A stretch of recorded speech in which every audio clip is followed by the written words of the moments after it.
All right, good afternoon and welcome to our Sunday Live. Today, I'd like to discuss a little bit about the current Section 8 market in housing and some of the potentials for later this year as we get closer and closer to the wintertime.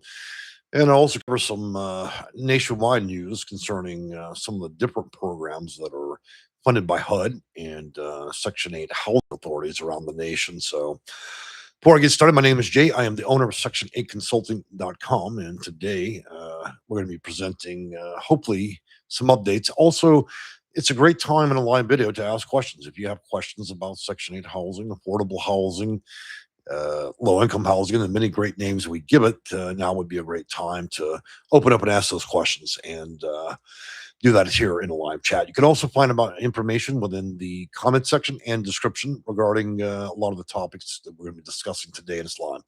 And so I see we have one person chime in. And hello, Brian. How are you doing today? So it looks like right now we're going through a different phase of inflation and this housing and how it's affecting the market. And what we're seeing right now is because of the end of continuum of care funding for rapid rehousing, permanent supportive housing, and other forms that they are we're experiencing a extremely high number of evictions where they've cut off funding. Okay, that doesn't necessarily mean that for those listening, that's going to be you. So I just want to caution you there. That's in principle some of the larger cities like LA, New York, and so on that used a higher level of funding in that respect. Okay, um, moving from there.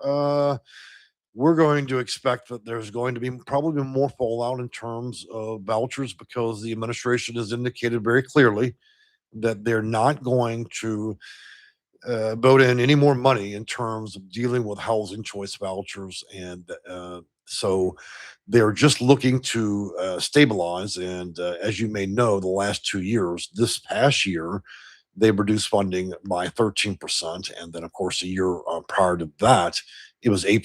So we're up about 20% in a lack of funding. So what we're seeing is kind of the market stall, and we're seeing a little bit of hyperinflation in the market as well for those that are trying to get out there in the open market and receive a housing choice voucher or the many other types of housing that are, obviously available to you. Let me say a few more highs and hellos. I'm not going to make an extremely long video. I just wanted to kind of discuss what's happening at present. So looks like Lakes Williams. Hello and good morning to you, Deborah Dunaway. Hi, Deb. Sheila Neal. Good evening and hello, Mr. J. So, well, those things considered, it's going to be a tough ending of the year.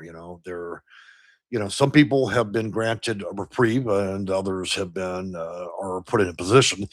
I think as a whole, and I hate to say this, that we're looking at a partial collapse of the market in terms of people that use federal programs with, you know, zero funding going forward and continued deductions in funding.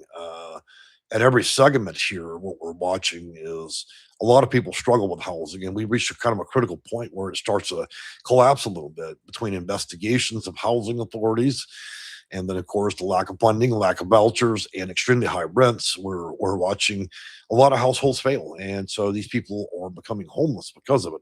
There's only so much pressure you can put in this market and mix in, and then sustain that over a longer period before you start seeing big, large chunks of people in waves basically start losing housing and of course if they have a voucher. So in many ways this is kind of a recession of that. And I really believe in real time with all the added pressures outside of housing that we're watching part of this kind of collapse and we may not see it come back for quite a while. It's a bit concerning. People are pressed to the limit. I mean, there's not much other great ways to make money. Most people already were on a budget, and of course, when you start taking away from additional programs out there, it creates housing instability. Yeah, we obviously, the Congress is trying to increase level of housing, but I mean, without the added benefit of extra funds and stuff, we don't really expect people to be able to capitalize on this the way you might imagine. So, building a bunch of houses is not going to solve a bunch of people from getting evicted. It becomes a crisis of money. It becomes a crisis of sustainability, and So, we have been through a sustained, what, 6, 7 years, still living at pandemic rates where it's not necessarily getting higher, but remains the same, a stagnant market. And so just keep in mind, guys, I'm not an economist. And, the tone and conversation here is not going to revolve around politics. All right. You might perceive it that way, but it's not. What I am suggesting is for those, involved in federal programs that may use housing vouchers and low income housing that we're facing what would I, how could I put it? Maybe a line in the sand, okay, and we're kind of crossing that, and so we're starting to see different things play out within the housing community. I'd like to put it. So I'm gonna bounce back to a few comments, and then we're gonna get ready to wrap up the video. I didn't intend on this being a very long Sunday video. One thing I want to do is give you all an update real quick. My office once a year tests out the ability to allow people to contact my office without an appointment. And for 5 years, we have tried doing that.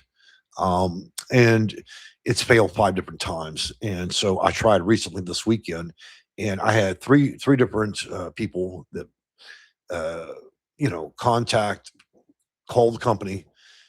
They waste several hours of your time running in circles with things, and so I'm just gonna be very blunt about this. If people don't have an appointment with my office, I'm not gonna answer that phone. It's been a fabulous waste of my time. I spoke to a gentleman out in New York. He wasted approximately 2 hours of my time, and in the reality, it just dawned on me he was just a one of these delusional window shoppers. It happened again today. So to cut that out, so I don't waste my personal time and weekend time. If an appointment's not booked, I'm not going to fool with it because I don't know what mental health problems suffer from, where you think you have delusional money and want to call a company and just see if they're going to offer you everything but the gravel on the ground for free. I'm certainly not going to engage in that pattern. So I think for 2026, I've learned my lesson. I can't believe I had three different calls a day from one person, and they seem to be rather upset at the fact that we could reschedule them to a more preferred time they like, and then they seem to be paranoid about that. So I don't have the time to do mental health screening, but that's the problem with running a company when people have your phone number and email. So I thought I'd moan and bitch about that a little bit. All right, crown of throne thorns. I'm sorry. Hi, Jay. Well, good afternoon and welcome to the channel, Deborah Dunaway. I like that name, and it reminds me of a Hollywood name. It might actually mean what I think it does for that Hollywood actor. So we have one other piece of business to get out the way. I wanted to report that Grandma Gracie, my oldest cat, which is approaching 27 years old, she's presently 26. She is in bad condition, as of the last couple of days, and so we may be reporting something very different in the next couple of days. She's been in the medical care, for almost a week and a half, 2 weeks. She has extreme advanced age, blindness, arthritis, and so I'm wondering where this is going to lead us by the time we reach midweek next week. I care very much for this cat, like I do all of my cats. So I thought I'd just bring that up for those of you that are pet lovers and so on. Your cats will not live forever, so cherish those moments when you have them with you, because it's like your mama used to teach you. You don't know what you have till it's gone, and you'll deeply regret it. So you never know. So in this case, this cat has lived almost longer, almost half my life, and so you see, there's a real material connection. So anyways, for those of you who enjoy our channel, you'll certainly love all the cat talk, and of course the debauchery when I talk badly about housing authorities, and we've even had some rather congenial conversations about prostitutes that only own one flip flop. So we've had a very long venue over what 15, 20 years on YouTube. So there's really not very little we won't talk about. So you also noticed that we're moving videos that I make to a pre-record format rather than live. That's quite intentional. I'm trying to get more information on Google that's accurate. A lot of what's out there isn't very accurate, and it's been about 5 years since I ran through my typical 100 videos that I will do in that subject matter to answer questions of current. So you'll notice there'll be a uptick of that for a while.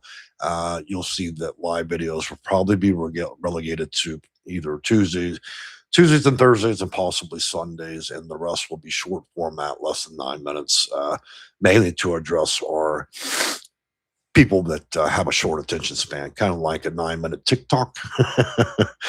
So, anyways, I've enjoyed talking with you guys today. I'm gonna check the time. We're at about 9 minutes and 55 seconds. I think that's more than enough to carry on. Last chance to ask questions, and I'm going to address the last few comments here in this live.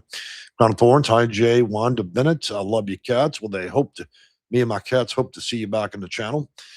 Praying for you and the babies. Well, I thank you much, and I'm sure Gracie will appreciate that. Crown of Thorns says you're amazing to get a cat to that age. Nobody would ever expect a cat to live that long, and she certainly has taken her she's filled her pockets with gold. As many pet visits that we've had. Pika Love says your cats are lovely, Jay. I appreciate that. We hope to see more of them through the Christmas time. That being said, guys, I've enjoyed talking with you today, and I believe it's Sunday, so we should see you again possibly Tuesday afternoon around 5 p.m. Central for a live. You'll also notice several short videos, pre-records coming out Monday, Tuesday, almost every day of the week, as I try to pour out more than 2,000 videos covering all the common topics out there and getting those updated on Google. All right, it's been a pleasure. Bye for now. Let's see if I can find the end button. There we go. How many